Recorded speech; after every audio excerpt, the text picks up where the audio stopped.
வந்து சுத்திகரிக்கணும். எப்படி சுத்திகரிக்கிறதுன்னு தான் இப்போ அது வெளியில் இருக்கிற சாயமாக அது வந்து தண்ணியில் பிடிக்கப்படும். அது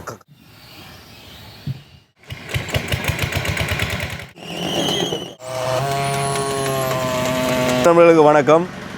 நான் சுயன். இப்போ யாழ்ப்பாணத்தில் ஆனைக்கோட்டை என்ற ஒரு இடத்துக்கு வந்திருக்கிறோம். நாங்கள் வந்த விஷயம் என்னென்னு சொன்னால் நல்லெண்ணெய் உற்பத்தி பற்றி பார்க்க போகிறோம். எள்ளேன் காயுது, எண்ணெய்க்கு காயுது. அந்த எண்ணெய் எப்படி செய்கிறேன்னு வாங்க பார்ப்போம்.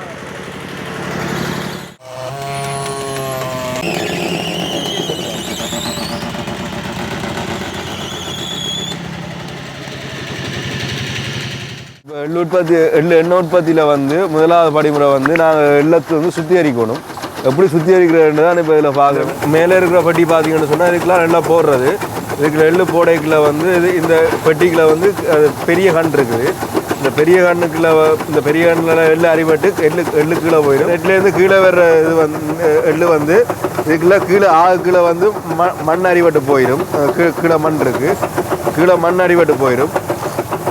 அதுக்கு பிறகு வந்து இந்த எள்ளுக்கு இந்த இதுக்குள்ள எடுக்கிற எள்ளு வந்து அங்கால வந்து நல்லா துப்புரவு பண்ணப்பட்டு ஒரு குப்பையும் இல்லாமல் தான் அங்கால போகும். முதலாவது படிமுறை முதலாவது வந்து அது வந்து என்ன சொல்கிறது, கொள்வனை செஞ்ச எள்ளை வந்து அரிக்கிறதுன்னு சொல்கிறது பார்த்துருப்பீங்க. மேலே வந்து கஞ்சல் மண், மேலே கஞ்சல் கொஞ்சம் பெருமிதமான கஞ்சல் வந்து இலத்தூசல் வந்து மேலே எடுத்துடும். கீழே வந்து டஸ்ட் மண்ணுனா கீழே அடித்தட்டில் போயிடும். இப்போ அதுக்கப்புறமா வந்து அங்கேருந்த பேக் அடிச்சுட்டு வந்து தொட்டிக்கு அடிப்போம். தொட்டியில் அடித்தோம்னா ஒரு வருமான தேவத்துக்கு ஊற விட்டுட்டோம்னா அது வெளியில் இருக்கிற சாயமாக அது வந்து தண்ணியில் பிடிக்கப்படும்.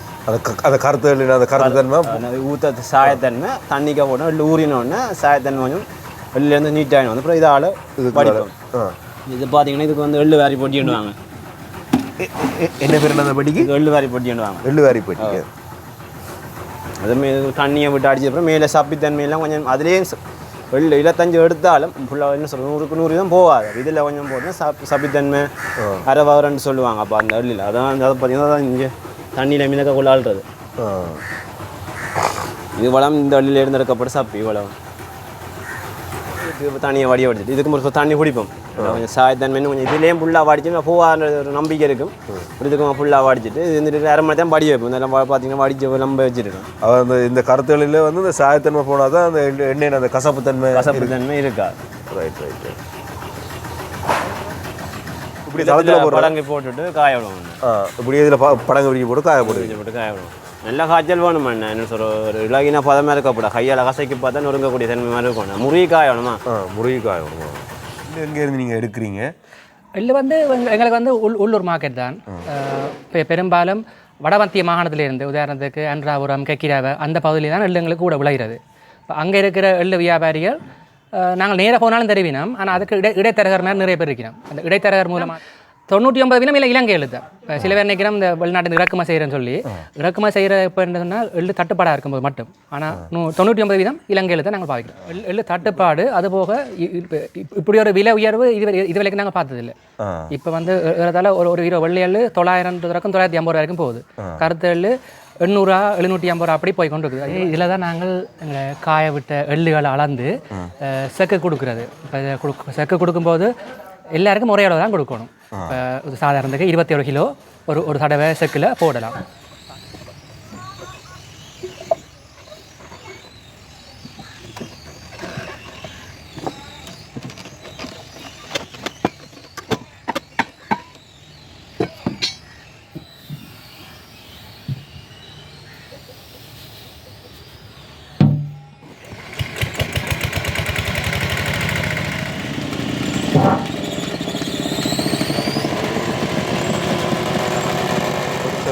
ஒரு செக்குக்கு நீங்கள் 20 கிலோ போடுறேன்னு சொல்கிறீங்க.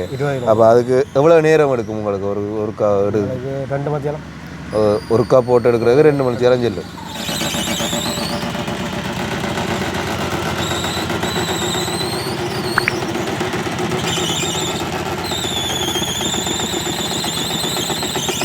சீனால் பிரச்சனை வைக்கோல் அதெல்லாம் ஏற்றி கொஞ்சம் கஷ்டம். இந்த மாதிரி மாட்டால் பிரச்சனை நல்லதாக மாடு நல்லது. ஆனால் மாட்டால் கணக்காக செய்யவே இல்லை. இப்போ மாட்டால் வந்து சுமாராய்க்கு 100 கிலோ தான் ஒரு நாள். ஒரு நாளைக்கு 100 கிலோ. ஒரு நாளைக்கு 100 கிலோ செய்யலாம். 100 கிலோ செய்யலாம். இது எல்லாம் கொஞ்சம் கூட செய்யலாம். கூட செய்யலாம். 150 கிலோ அப்படி செய்யக்கூடிய மாதிரி. இதுக்கு வந்து முதல் புளி புளி என்னதுக்கு பாவிக்கிறது? செக்குக்கு. அந்த அடிச்சக்கு. அடிச்சக்குக்கு லாபம். துலான்றது அந்த நீளம். அந்த குறுக்க நீட்டா அந்த அதுக்கு இலிப்பை. அது இலிப்பை மட்டும்தான் பாவிக்கணுமா இல்லை வேறு ஏதாவது மரம் பாவிக்கலாமா? வேறு மரங்களும் பாவிக்கலாம். பாலை மற்றது அதில் கிணறு உண்டு மரங்களுக்கு பாவிக்க உலக்கா போடும் முதிரையில். அந்த உலக்க அது முதிரையெல்லாம் போடும். முதிரையெல்லாம் போடும். மற்ற அந்த குத்தியை தொடுக்கிறதுக்கு ஒரு தண்டு வருது இல்லை அது அது வந்து இது கொலைக்கு. பூவரசு. பூவரசு பூவரசுலையும் பாய்க்கலாம் மற்ற இழுப்பையிலையும் பாய்க்கலாம். அது பூவரசில் இழுப்பை. அப்போ அந்த டெண்டைம் நீங்கள் கைத்தால் கட்டைக்குள்ள அந்த இடைக்குள்ள பாவிக்கிற அந்த அது கட்டை அது இந்த பூவரசம் கட்டை இல்லை கோப்பம் கட்டை இல்லைன்னா வட்டி அது சரி பண்ணலாம். அப்போ கிட்டத்தட்ட ஒரு செக்கு செய்யக்குள்ள 5 மரம் பாவிக்கிறீங்க. இழுப்பை, முதிரை, பூவரசு, இப்படி 5 மரம் பாவிக்கிறீங்க.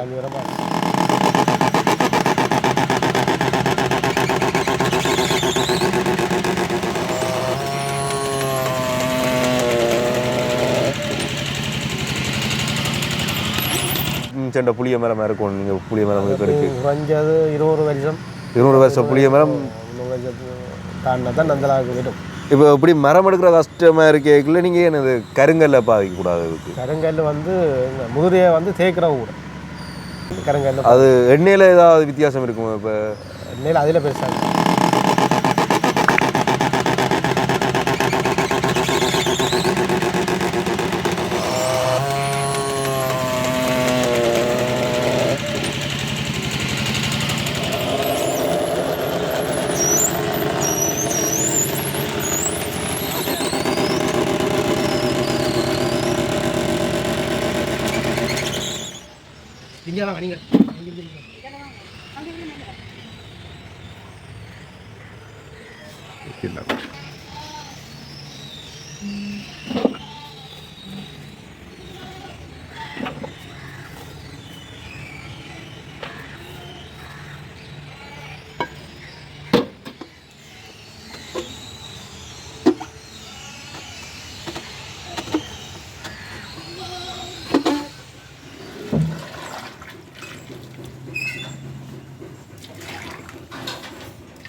இந்த வீடியோ உங்களுக்கு பிடிச்சிருந்துச்சுன்னா லைக் பண்ணுங்கள், கமெண்ட் பண்ணுங்கள், ஷேர் பண்ணுங்கள், சப்ஸ்கிரைப் பண்ணுங்கள். மறந்துடாமல் அந்த பெல் பட்டனை டொயிங்கன்னு தட்டி விட்டுருங்க. அடுத்த வீடியோவில் சந்திப்போம். பாய்.